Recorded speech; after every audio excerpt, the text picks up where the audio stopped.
নমস্কার, চলে এসেছি ছাদ বাগানে আবার একটা নতুন ভিডিও নিয়ে তোমাদের সাথে শেয়ার করতে। সকালে ছাদ বাগান ভীষণই সুন্দর, সমস্ত গাছের ফুলগুলো সুন্দর ফুটেছে, গাছগুলো একদম রঙিন হয়ে সেজে উঠেছে আর খুবই সুন্দর লাগছে দেখতে। তো আজকে ছাদ বাগানে কিছু কাজ করব। কি করব বলো তো? আজকে করব এই যে চন্দ্রমল্লিকা পুরনো গাছগুলো রয়েছে, যেগুলো থেকে কাটিং করেছিলাম আগের দিনকে, সেই গাছগুলোকেই আবার নতুন করে কাটাই ছাঁটাই করে গাছগুলোকে রিকভারিং করব। তো কিভাবে করব চলো দেখতে থাকো। একটু করে ছোট করে কাটতে হবে। তো চলো আজকের কাজ শুরু করা যাক। তো সেই জন্য আমি এখন ছাদের প্রয়োজনীয় উপকরণ নিয়ে এসেছি গ্রো ব্যাগ, কাটার, মাটি কাটার জায়গা আর সমস্ত কিছু, মাটি কুড়া। তো এখন এই গ্রো ব্যাগগুলো আমি এখন কিভাবে এতে গাছ লাগাই সেটাও তোমাদের সাথে শেয়ার করি চলো। এই যে গ্রো ব্যাগগুলো রয়েছে, এগুলো এই ভাজানো অবস্থাতেই এইভাবে আমি ছিদ্র করে নেব, যাতে করে জলের ড্রেনের ব্যবস্থা হয়ে যায়। তাই জন্য আমি এইভাবে ছিদ্র করে নিচ্ছি। দেখো কিভাবে করি। তো এগুলো প্রথমে ছিদ্র করে নিয়েছি, একসাথে 5টা করে করেছি। এই 5টা ছিদ্রকেই কিন্তু বেশ ভালোভাবে করতে হবে, যাতে ছিদ্রগুলো এ মাথা থেকে ও মাথা ভালো করে হয়। তো তারপর এইভাবে আমি হাতে করে মানে গায়ে মাটি করবো ব্যাগগুলোকে। এটা কিন্তু প্রায় 5 ইঞ্চি থেকে 7 ইঞ্চি টবের সমান মাটি ধরে। এই যে দেখো আমি সমস্ত এই কালো এই গ্রো ব্যাগগুলোর মধ্যে কিন্তু ছাদের মধ্যে অনেক গাছ লাগিয়ে থাকি, বিশেষ করে চন্দ্রমল্লিকা। এইভাবে আমি লাগিয়ে থাকি, যেগুলো এক বছরে মানে একবার এক সিজনেই হয়, আবার কিছুদিন পরে মাটি ফেলে দেওয়া হয়।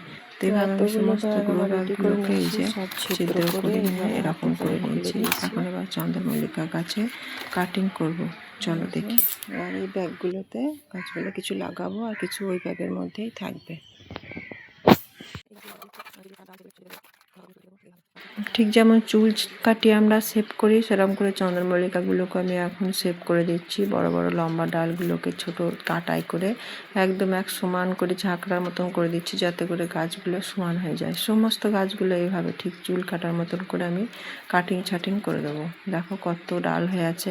এইগুলো কিন্তু থেকে প্রচুর, এইগুলোতেও কিন্তু মাটিতে লাগিয়ে দিলে এই ডালগুলো থেকে কাটা অংশ থেকে প্রচুর গাছের চারা হয়। তো কারোর কাছে বাড়ি হলে হয়তো অনেককে দেওয়া যেতে পারতো, কিন্তু কারোর প্রয়োজন হয়, আবার কেউকে ফেলে দিতে হয়, কিছু তো করার নেই। তো সেই মোতাবেক এখন এই ডালগুলোকে আমি কেটে কাটিং ছাটিং করে কত ডাল বাদ দিয়েছি দেখো এগুলো। আর এখন এবার আমি মাটি নিয়ে আসবো, চলো মাটিটা কিভাবে বানিয়েছি সেটাও তোমাদেরকে দেখিয়ে দিই। এই যে এই ব্যাগগুলোর মধ্যে রয়েছে মাটি, যেগুলো আমি এই মাটির মধ্যে আমি তরকারি, সবজি, খোসা সমস্ত কিছু থাকে, ডিমের খোলা, চায়ের খোসা সব ভরে রেখে দিয়েছিলাম প্রায় 2 মাস আগের থেকে। এই সমস্ত গ্রুপ ব্যাগগুলোতে আমি কিন্তু এইভাবে মাটি তৈরি করে থাকি। যদিও চন্দ্রমল্লিকা গাছে গোবর সার লাগে, কিন্তু গোবর সার না থাকলে এইভাবে আমি এই মাটিটা তৈরি করে থাকি। আর এইভাবে কিন্তু আমি সবজি গাছও লাগাই। এই যে বেগুনের গাছগুলো লাগিয়েছিলাম এই মাটি থেকেই তৈরি করেছিলাম। দেখো কত সুন্দর হয়েছে এই গাছগুলো। তো মাটিটা খুবই সুন্দর হয়েছে, একদম পুরো জৈব সার তৈরি হয়ে গেছে। এই মাটিটার মধ্যে আমি এই চন্দ্রমল্লিকাগুলো লাগিয়েছি আর কিছুটা লাগাবো। মাটিটা আবারও এই ব্যাগের মধ্যে ভরে দেবো পচা পাতা সার দিয়ে। আর এই মাটিটা এই যে টালি ভাঙা দিয়ে দিয়েছি, টব ভাঙা, তারপর দিয়ে এখানে আমি আবার নতুন করে এই চন্দ্রমল্লিকা গাছ লাগাবো। এই মাটিটা কিন্তু খুবই উর্বর মাটি। তারপরে এই যে চন্দ্রমল্লিকা আমি তুলে নিয়েছি, এগুলো বসিয়ে দেবো। টবগুলোতে মাটি চেঞ্জ করব না, ভালো হয়ে আছে গাছ, সেইগুলো রং করে মাটি একটু সরিয়ে দেব, গাছগুলো একটু পরিষ্কার করে দেবো। এভাবে মাটি একটু সরিয়ে দেব,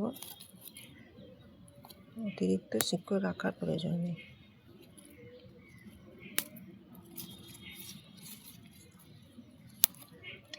তারপরে এই নতুন মাটি একটু পাশে থেকে দিয়ে দেবো।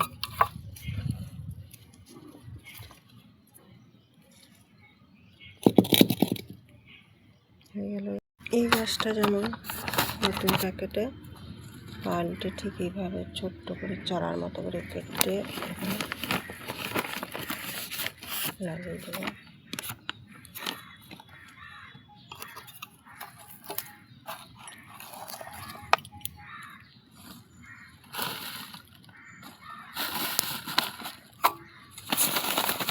তাহলে আমি এখানে কি করলাম, পুরনো চন্দ্রমল্লিকা গাছগুলো যেগুলোর ব্যাগ নষ্ট হয়ে গেছিলো সেইগুলো ব্যাগ পরিবর্তন করে নতুন ব্যাগ দিলাম, আর একটু করে নতুন মাটি দিলাম, আর তার সাথে গাছের উপরে লম্বা ডগাগুলো কেটে সমান করে দিলাম।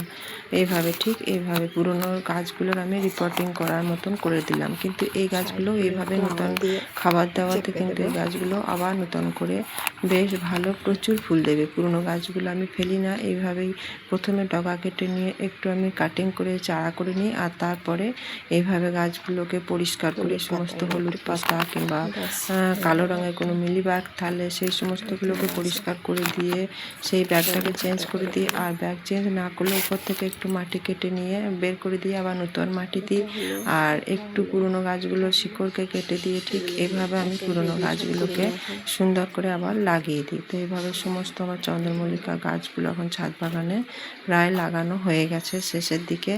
তো আর একটা আছে, এটা লাগিয়ে দেব। আর তারপরে আমার আজকে চন্দ্রমল্লিকা গাছ লাগানোর কাজ শেষ হয়ে যাবে। এই যে দেখো কাজ হয়ে গেছে, কাটিং ছাটিং করে নতুন করে আবার রিপোর্টিং করা হলো কিছু কিছু গাছে চন্দ্রমল্লিকা। আর তার আগের দিনকার তোমাদের সাথে তো শেয়ার করেছি এই যে গাছগুলো, এইগুলো তো আমি বালির মধ্যে বসিয়ে দিয়েছি। এটা তো তোমাদেরকে আগের দিনকে শেয়ার করেছি। এগুলো নতুন করে চারা তৈরি করার জন্য লাগিয়ে দিয়েছি। আর তার আজ তো সোমবারের শিব পুজো, তাই একটু শিবের মাথায় জল দেওয়া পুজো করে নেওয়া হয়েছে। আর এখন রান্না বান্না চলছে। তো আজকে নিরামিষ রান্নার মধ্যে হলে পনির, সয়াবিন, কলমির শাক, আর এখানে আলু পটল সয়াবিনের সবজি। আর আজকে একটা জিনিস বানাবো ইউনিক, সেটা কি বলতো, সেটা যে পনিরের তরকারিটা হয়ে গেছে, চলো সেটা তোমাদের সাথে এখন শেয়ার করে দিই। তো আমরা বাড়িতে তো মিষ্টি অনেকেই নিয়ে আসি, মিষ্টির অনেক রসও থেকে যায়। তো সেই মিষ্টি বেঁচে যাওয়া রস আমরা ফেলতে পারি না, তখন সেই রস থেকে আমরা কিছু কাজে লাগাই।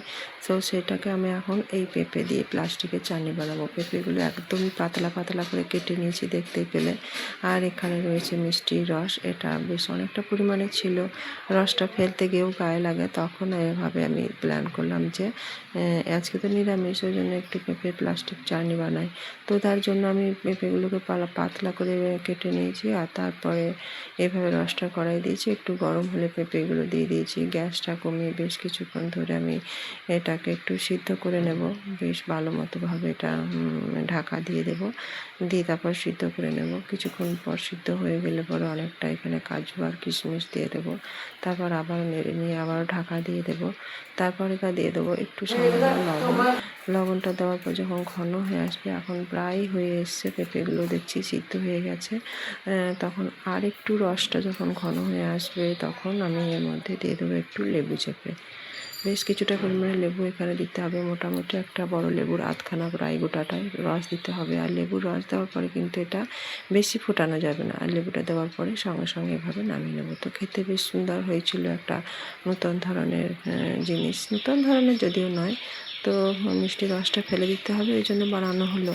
ও তারপর প্রচুর বৃষ্টি হয়েছে বিকালের দিকে। তো তারপর ছাদে এসে দেখি আমার পদ্ম গাছের যে পাতলাটা রয়েছে প্রচুর জল ছাপিয়ে পড়ছে, ওই জন্য মাছগুলো পড়ে যাবে করে আমি এখন জলটা একটু কমিয়ে নিচ্ছি। কালকে আসলে একটু জল দেওয়া হয়েছিল, কদিন রোদ্রের জন্য জলটা অনেক কমে গেছিলো ওই জন্য। তো এখন আজকে আবার এত বৃষ্টি হয়েছে, জল ছাপিয়ে গেছে। তো ভাবছি মাছগুলো চলে যাবে, হ্যাঁ ভাবতে ভাবতে দেখছি একটা মাছ বেরিয়েও গেছে। তো এখন এই মাছটাকে আমি ধরে নিয়ে গিয়ে আবার এই জলের মধ্যেই ছেড়ে দিচ্ছি, কারণ জলটা প্রচুর হয়ে গেছে। আবারও আর একবার জল হয়তো কমাতে হতেও পারে। তো এইভাবে জলটা আমি পাল্টে নিলাম। আর আজকে সারাদিনের ভিডিও তোমাদের সাথে শেয়ার করলাম, কেমন লাগলো অবশ্যই জানিও। ভালো লাগলে একটা লাইক কমেন্ট করে যেও। আর নতুন বন্ধুদের আমার চ্যানেলে অনেক অনেক অনেক ভালোবাসা জানাই। আর পুরনো বন্ধুরা তারা আমরা সবসময় পাশে আছো, তাদেরকে আমার বুক ভরা ভালোবাসা আর অনেক অনেক শুভেচ্ছা রইল সকলের জন্য। তো আজকে ভিডিও আর বেশি দূর বাড়াবো না, এখানে শেষ করব। প্রচুর বৃষ্টি হয়েছে, বৃষ্টির মধ্যে একদম বাড়ির চারপাশে জলও জমে গেছে প্রচুর। তো যাই হোক, আবার পরবর্তী ভিডিও নিয়ে ফিরে আসবো। ততক্ষণ অবধি সকলে ভালো থেকো, সুস্থ থেকো। নমস্কার।